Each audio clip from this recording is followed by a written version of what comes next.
Hello बच्चों, कैसे हैं आप लोग। मैं Lalit sir, founder of Allen chemistry in Darbhanga. बच्चों आज हम कोलिगेटिव प्रॉपर्टीज के बताएंगे। Point number 3, depression in freezing point के बारे में। ये क्या होता है कि जब नॉन वोलेटाइल सॉल्यूट को सोल्यूशन में मिलाते हैं तो उसका क्या होता है, बॉइलिंग पॉइंट बढ़ता है। बॉइलिंग पॉइंट बढ़ेगा तो एलिवेशन बॉइलिंग पॉइंट बता दिए थे। जब फ्रीजिंग पॉइंट घटेगा तो उसका क्या आज टॉपिक बताएंगे, डिप्रेशन इन फ्रीजिंग पॉइंट के बारे में। तो थर्ड पॉइंट है depression in freezing point. Depression in freezing point, freezing point के बारे में। ओके, देखिए जब हम सॉल्यूशन में नॉन वोलेटाइल सॉल्यूट को मिलाते हैं, नॉन वोलेटाइल सॉल्यूट को मिलाते हैं तो उसका क्या होता है, उसका वेपर प्रेशर जो होता है वह डिक्रीज होने लगता है। और फ्रीजिंग पॉइंट क्या होगा, फ्रीजिंग पॉइंट भी डिक्रीज करेगा। जब फ्रीजिंग पॉइंट डिक्रीज करेगा तो हम टॉपिक आपको बताएंगे डिप्रेशन इन फ्रीजिंग पॉइंट के बारे में, जिसका सिंबल होता है डेल्टा टीएफ। ओके, चलिए हम देखते हैं टेम्परेचर और वेपर प्रेशर का ग्राफ क्या बनेगा। टेम्परेचर और वेपर प्रेशर का ग्राफ, ये होता है वेपर प्रेशर,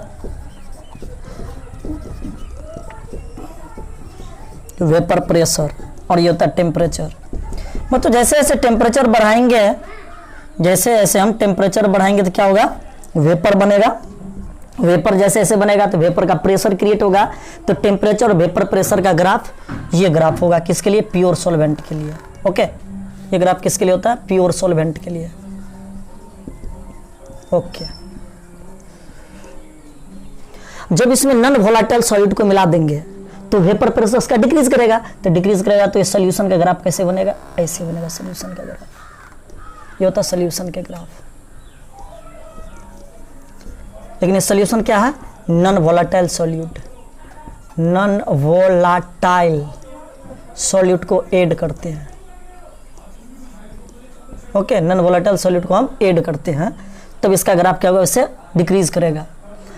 तो प्योर सॉलिड का क्या होता है, सॉलिड का क्या होगा, सॉलिड सॉल्वेंट का।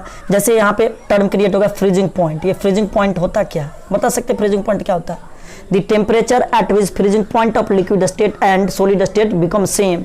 लिक्विड स्टेट और सॉलिड स्टेट का वेपर प्रेशर सेम होगा, that is called freezing point. तो ये तो हुआ प्योर सॉल्वेंट का ग्राफ, ये सॉल्यूशन ग्राफ। अब देखते हैं सॉलिड सॉल्वेंट का ग्राफ क्या बनेगा। तो सॉलिड सॉल्वेंट का जो आपको ग्राफ बनेगा, ये बनेगा सॉलिड सॉल्वेंट का ग्राफ। सॉलिड सॉल्वेंट का ग्राफ, सॉलिड सॉल्वेंट का ग्राफ। ओके, जहां पे सॉलिड सॉल्वेंट और प्योर सॉल्वेंट मिलेगा, जिस पॉइंट पर टच करेगा, हाँ इस पॉइंट पर टच कर रहा है, इस पॉइंट को क्या बोलते हैं हम, इस पॉइंट को क्या बोलेंगे, जहां पे वो टच करेगा उसको बोलते हैं हम freezing point. Pure solvent of solvent का फ्रीजिंग पॉइंट ऑफ सॉल्वेंट, ये सॉल्वेंट का फ्रीजिंग पॉइंट होता है। और ये सॉल्यूशन कहां पे टच करेगा, यहाँ पे कहाँ पे जाके मिलेगा, यहाँ पे जाके मिलेगा। तो ये सॉल्यूशन का हो गया, तो सॉल्यूशन का फ्रीजिंग पॉइंट, सॉल्यूशन का फ्रीजिंग पॉइंट को क्या लिखते हैं, टीएफ लिखते हैं। और दोनों के बीच का चेंज क्या होगा, तो डेल्टा टीएफ। दोनों के, ये क्या इसका ग्राफ हो गया सॉल्यूशन का, ये किसका, सॉल्वेंट का। दोनों के बीच में चेंज क्या होगा, डेल्टा टीएफ। ओके, ये डेल्टा टीएफ हो गया। तो ये जब प्योर सॉल्वेंट में नॉन वोलेटाइल सॉल्यूट को मिलाए तो सॉल्यूशन का हुआ, ये सॉलिड सॉल्वेंट का हुआ। जो प्योर सॉल्वेंट का ये हुआ, जब नॉन वोलेटाइल सॉल्यूट को मिलाए तो सॉल्यूशन का ग्राफ ये हुआ, दोनों के बीच में चेंज हुआ डेल्टा टीएफ। तो ये फ्रीजिंग पॉइंट होता क्या, व्हाट इज फ्रीजिंग पॉइंट। ये फ्रीजिंग पॉइंट क्या होता है, इतना छापिए आप, उसके बाद फ्रीजिंग पॉइंट तब कैमरा एक बार चेक करते हैं।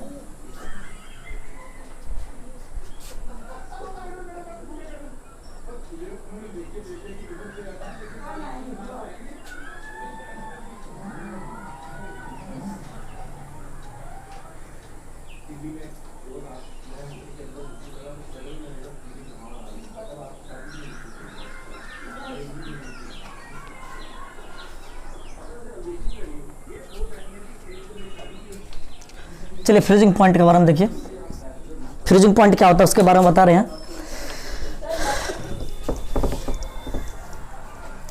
it is temperature at which vapor pressure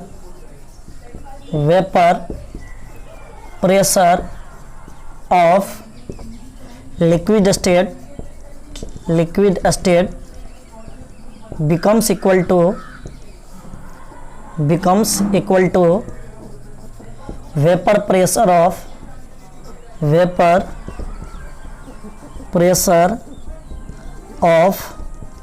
solid state is called freezing point। ये एक ऐसा टेम्परेचर होता है जहाँ पे लिक्विड स्टेट और वेपर और सॉलिड स्टेट का वेपर प्रेशर सेम हो, लिक्विड स्टेट और सॉलिड स्टेट का वेपर प्रेशर सेम हो, that is called freezing point. तो उसको क्या बोलते हैं हम? फ्रीजिंग पॉइंट बोलते हैं। जब हम इसको फ्रीजिंग पॉइंट के बारे में क्या लिखते हैं? चेंज ऑफ फ्रीजिंग पॉइंट बराबर प्योर सॉल्वेंट का फ्रीजिंग पॉइंट माइनस सोल्यूशन का फ्रीजिंग पॉइंट। ये हो गया चेंज ऑफ टेम्परेचर बराबर। यहाँ से आपसे इक्वेशन पूछ देगा डेल्टा टी एफ बराबर T F not minus T F. Okay, चलिए नेक्स्ट पॉइंट हम इसी के बारे में बताएंगे एक्सपेरिमेंट करके कि फॉर्मूला का डेरिवेशन करते हैं, देखते हैं एक्सपेरिमेंट के बाद क्या मिलता है। देखिए लिखिए एक्सपेरिमेंटली ऑब्जर्व करेंगे।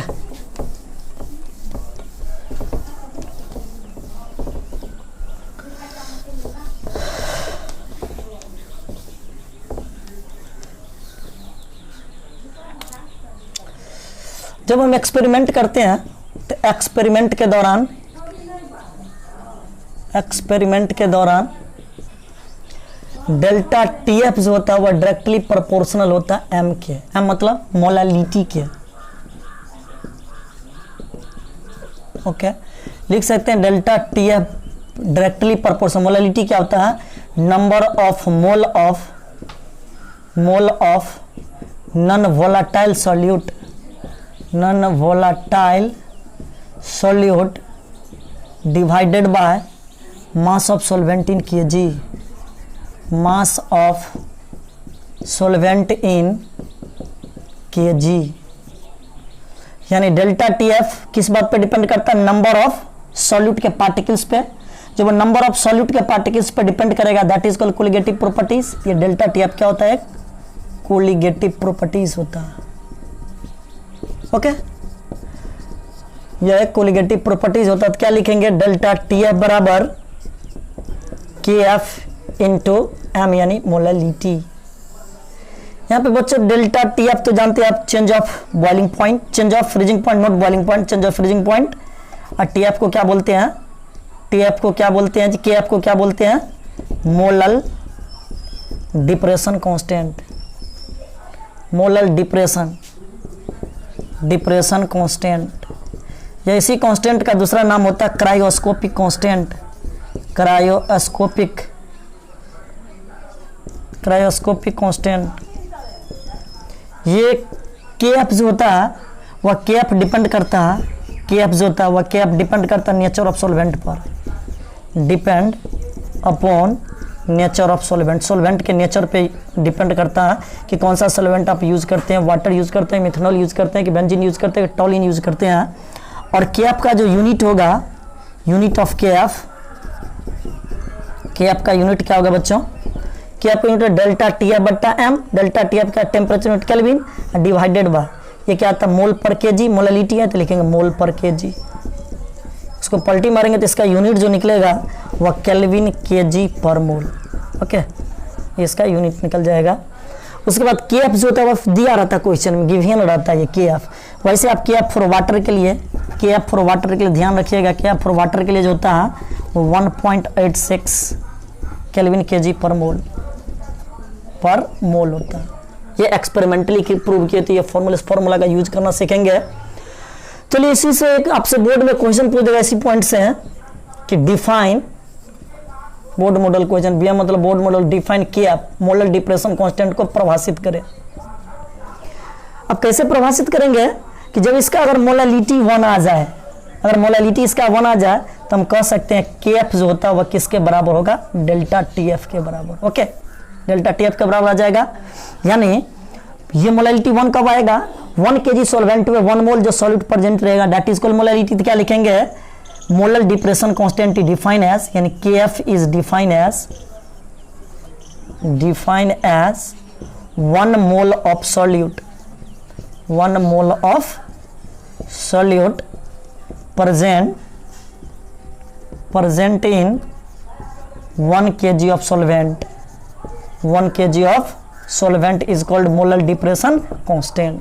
ये इतना टर्म इस थ्योरी के बारे में बताए हैं और उसी को क्वेश्चन करना सिखाएंगे कि क्वेश्चन कैसे आपसे पूछेगा। इतना छापिए, उसके बाद थोड़ा कैमरा चेक कर लेते एक बार, रुक जाए तो।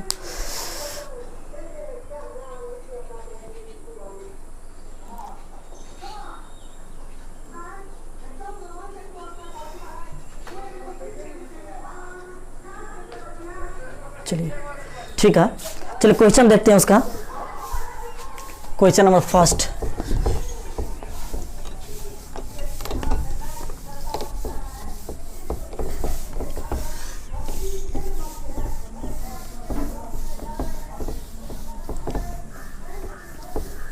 देखो बच्चों हम क्या क्या बताएं डिप्रेशन फ्रीजिंग पॉइंट के बारे में कि जब सोल्यूशन में नॉन वोलेटाइल सॉल्यूट को मिलाया गया तो फ्रीजिंग पॉइंट उसका क्या होगा, फ्रीजिंग पॉइंट घटने लगा तो इससे टर्म क्रिएट हुआ depression freezing point. Freezing point होता क्या, वह एक ऐसा टेम्परेचर होता है जहाँ पे लिक्विड स्टेट और सॉलिड स्टेट का वेपर प्रेशर सेम हो, that is called freezing point. यहीं पे एक फॉर्मूला डेरिवेशन किया क्या, डेल्टा टी बराबर क्या आया, डेल्टा टी बराबर क्या एफ इंटू एम। यहाँ पे क्या होता है मोलर डिप्रेशन कांस्टेंट, उसका यूनिट क्या होता है केल्विन केजी पर मोल। ये किस बात पर डिपेंड करता है, नेचर ऑफ सॉल्वेंट पर डिपेंड करता है। और के एफ को अगर बोर्ड में डिफाइन करेंगे कैसे करेंगे डिफाइन, अगर इसका मोलरिटी 1 आ जाए, मोलरिटी जब 1 आएगा तो हम कह सकते हैं क्या बराबर डेल्टा टी एफ होगा। तो इसे कह सकते हैं कि molar depression constant define as 1 mole of solid present in 1 kg of solvent, that is called molar depression constant. अब इसका यूज करना सीखेंगे कैसे, क्वेश्चन पूछेगा। क्वेश्चन नंबर फर्स्ट, छोटा सा क्वेश्चन, बहुत ही आसान है। Question number first, if 40 gram glucose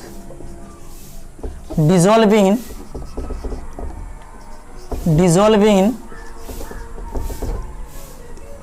900 gram of water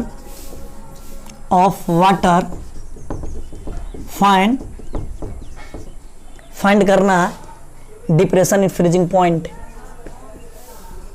find depression in freezing point.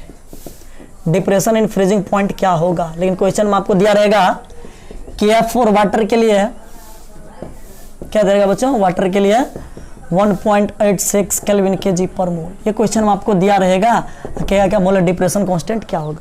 कोई बात नहीं, मोलर डिप्रेशन कांस्टेंट की फॉर्मूला जानते क्या, डेल्टा टी एफ बराबर K F into M.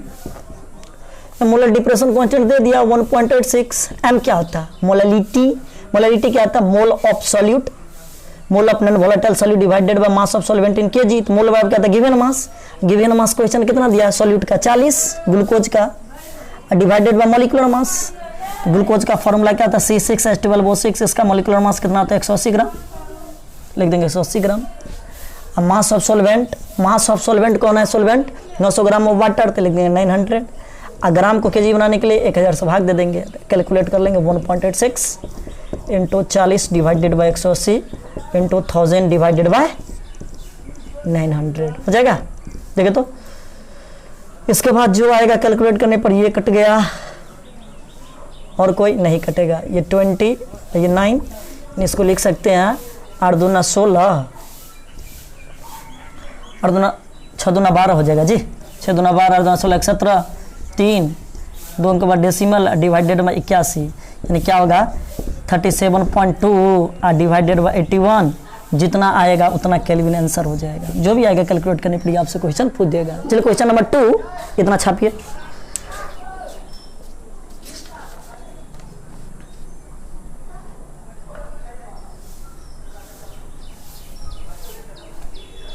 Question number 2,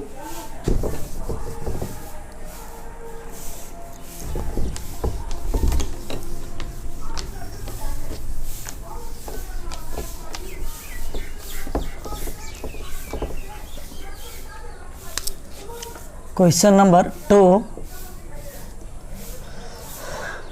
question number 2 देखिए क्या, what amount of urea must be dissolve in, what amount of urea must be dissolve in 1 kg of water so that is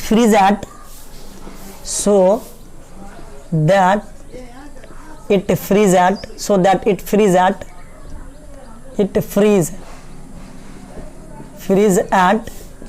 -2 degree Celsius. Question में दिया रहेगा KF for water के लिए KF4, मैं पहले इसके बारे में फ्रीजिंग पॉइंट ऑफ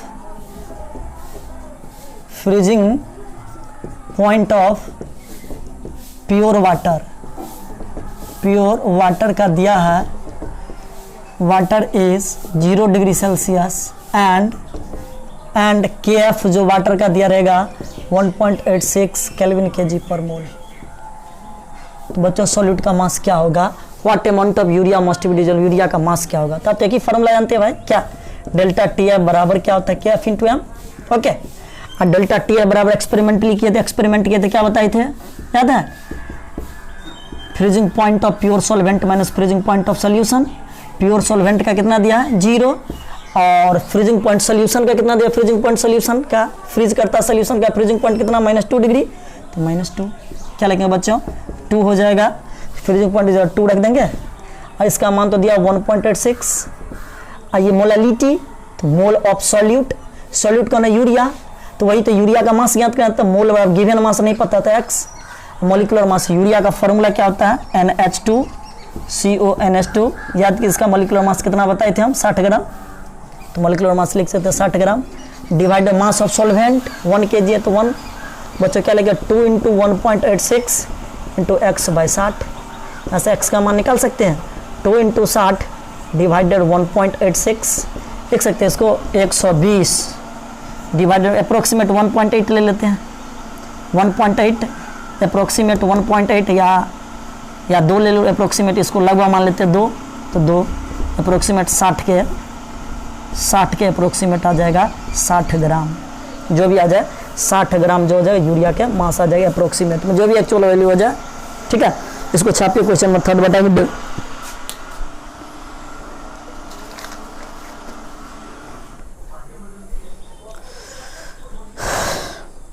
चलिए अब डेंसिटी से रिलेटेड क्वेश्चन आपसे पूछ दिया, क्या कीजिएगा, क्वेश्चन नंबर 3 देखिए।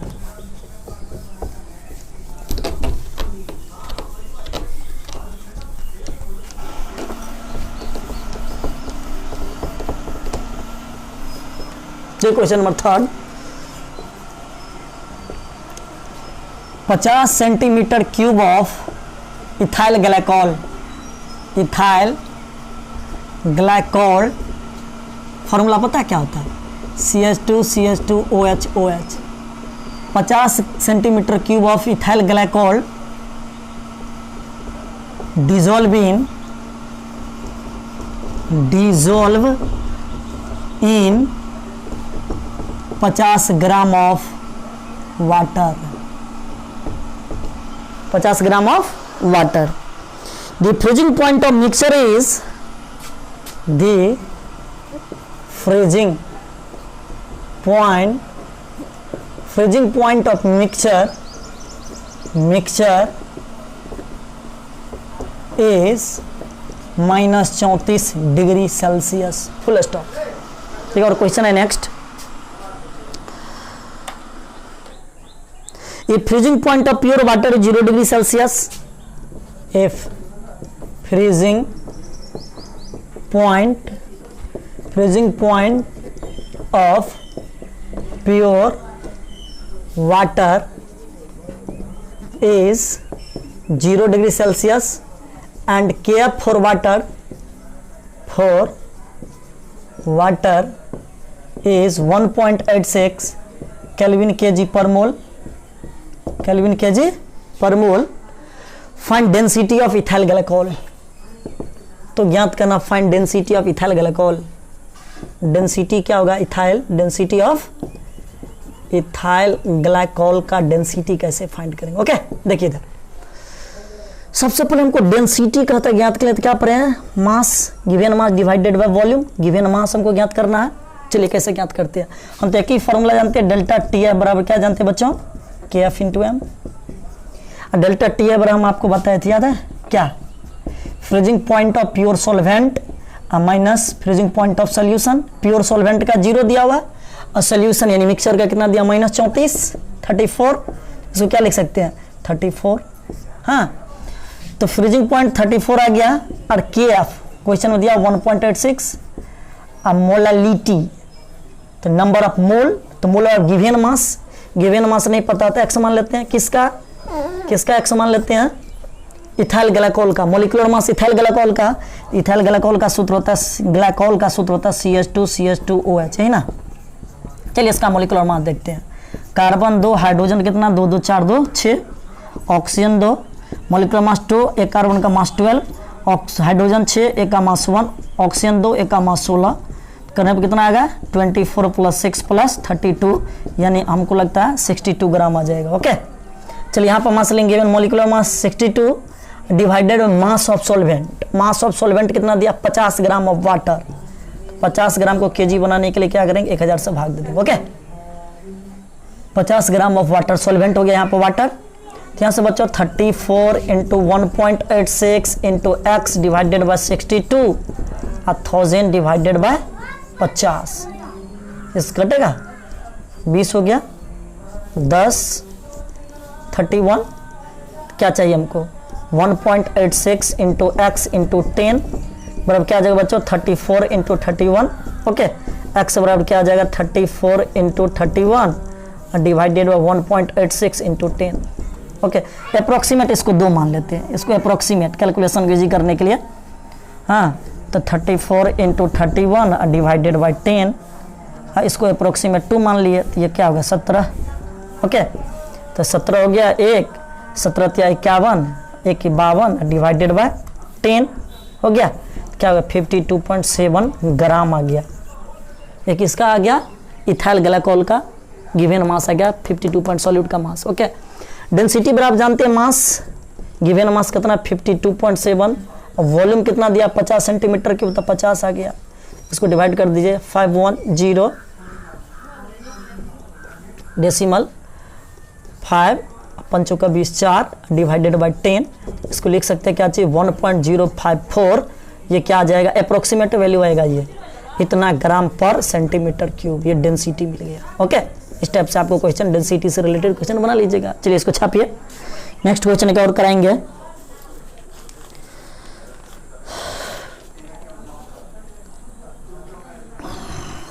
इसको छापिए, तो क्वेश्चन नंबर 4 भी कराते हैं।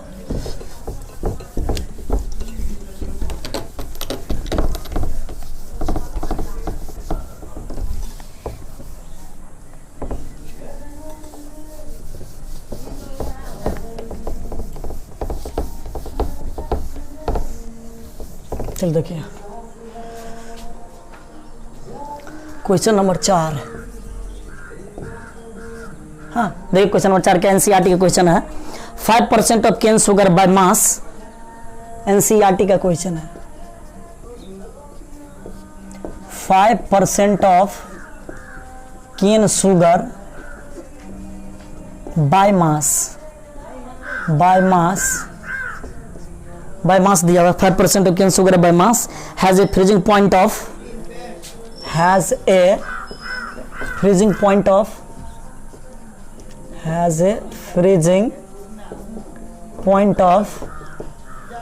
271 kelvin. Okay, full stop. Find the freezing point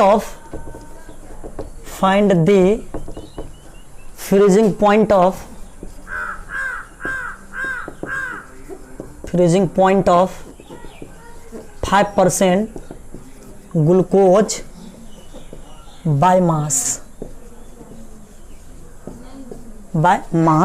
इतना क्वेश्चन में बाय मास। ये freezing point of pure water का दिया हुआ है। ये freezing point of pure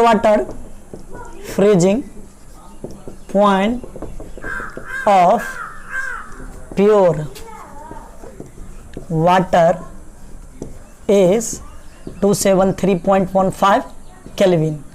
okay, and KF for water के लिए दिया है, केएफ फॉर वाटर के लिए 1.86 केल्विन केजी पर मोल। ओके बच्चों, हमको क्या ज्ञात है, फ्रीजिंग पॉइंट ज्ञात करना ग्लूकोज का क्या होगा। चलिए हम तो एक फॉर्मूला जानते हैं क्या, डेल्टा टीएफ बराबर केएफ, सब उसी से निपटाना है। ओके, अब चलिए इधर ध्यान दीजिए, टीएफ कैसे ज्ञात करेंगे। प्योर सॉल्वेंट इसमें कौन हुआ प्योर सॉल्वेंट, ये ना pure solvent, water pure solvent दिया, freezing point of pure solvent 273 में से सोल्यूशन का, सोल्यूशन मिक्सचर का दिया है ना, सोल्यूशन कितना 271, इसमें से माइनस की 273 में 271 क्या आएगा 2.15 आएगा ना, समझ में आ गया कि आपको ऐसे छोड़ देते, कांस्टेंट है तो ऐसे छोड़ दिए, लेकिन मोलालिटी क्या है, ये मोलालिटी, तो मोलालिटी को हम क्या लिखते हैं, गिवन मास, गिवन मास, तो मोल of solute, mole of solute का मोल, तो लेकिन यहाँ पे 5% देते, इधर देखिए इधर 5% ऑफ केन शुगर का मतलब क्या, बाय मास दिया हुआ, इसका मतलब हुआ 5 gram cane sugar present in 100 gram of क्या चीज, 100 ग्राम ऑफ सोल्यूशन हुआ, तो हमको मास ऑफ सॉल्वेंट चाहिए, तो मास ऑफ सॉल्वेंट बराबर क्या लिखेंगे बच्चों, मास ऑफ सॉल्वेंट, सोल्यूशन क्या है मास 100, सॉल्यूट का 5, तो mass of solution, mass of solvent कितना आएगा 95 ग्राम। ओके, तो हम यहाँ पे लिख सकते हैं मोल, गिवन मास कितना ग्राम दिया हुआ है 5 ग्राम, मॉलिक्यूलर मास किसका, केन शुगर का फॉर्मूला क्या होता है C12H22O11, ये होता है केन शुगर का, उसका मास कितना था 332 ग्राम, यहाँ पे लिख सकते हैं 332 divided by mass of solvent कितना है 95 ग्राम, तो 95 लिख देंगे डिवाइडेड बाय 1000, ये इक्वेशन फर्स्ट। ओके, ये किसके लिए वो था, केन शुगर के लिए, केन शुगर के लिए। ओके, अब किसका इक्वेशन बनाएंगे, ग्लूकोज का, देखिए ग्लूकोज का क्या बनेगा। ओके, फिर डेल्टा टी एफ हमको चाहिए इसी ग्लूकोज का, के एफ इंटू मोलालिटी, फिर मोलालिटी क्या 5% ऑफ ग्लूकोज, 5% ग्लूकोज का मतलब क्या होता है 5 gram glucose present in 100 gram of solution, इसलिए मास ऑफ सॉल्वेंट का मास क्या होगा, मास ऑफ सॉल्वेंट बराबर क्या होगा 95 ग्राम। ओके, तो हम इसको लिख सकते हैं गिवन मास किसका, ग्लूकोज का 5 ग्राम, ग्लूकोज का मॉलिक्यूलर मास 180, ग्लूकोज का सूत्र क्या होता है C6H12O6, ग्लूकोज का मॉलिक्यूलर मास आपको पता है 180 ग्राम, हाँ, डिवाइड मास ऑफ सॉल्वेंट का मास कितना 95 ग्राम आ गया, केजी बनाने के लिए 1000 से भाग दे देंगे ना। इक्वेशन नंबर 2, इक्वेशन 2 में 1 से भाग दे देंगे, वी गेट हम पाते हैं, एनसीईआरटी क्वेश्चन हुआ, कोई टेंशन नहीं लेना। देखिए इधर कैप से कैप कट जाएगा, 95/1000 ये कट जाएगा, 5 से 5 कट गया, क्या आ गया बताइए, डेल्टा टी एफ बराबर 2.15 इक्वल्स टू कितना 342 बटाएगा ना जी, पलटी मार पर 180, इसलिए डेल्टा टी एफ बराबर यहाँ से निकालेंगे, क्या आएगा बताइए 342 इंटू 2.15 डिवाइडेड 180, जो आएगा उतना क्या, उतना केल्विन आ जाएगा टेम्परेचर, उतना केल्विन टेम्परेचर आ जाएगा। ओके, इसी तरीके से बच्चों आप क्वेश्चन बनाइए और रिवाइज करते रहिए, पीछे का जो भी कंसेप्ट है क्वेश्चन बनाते रहिए। All the best.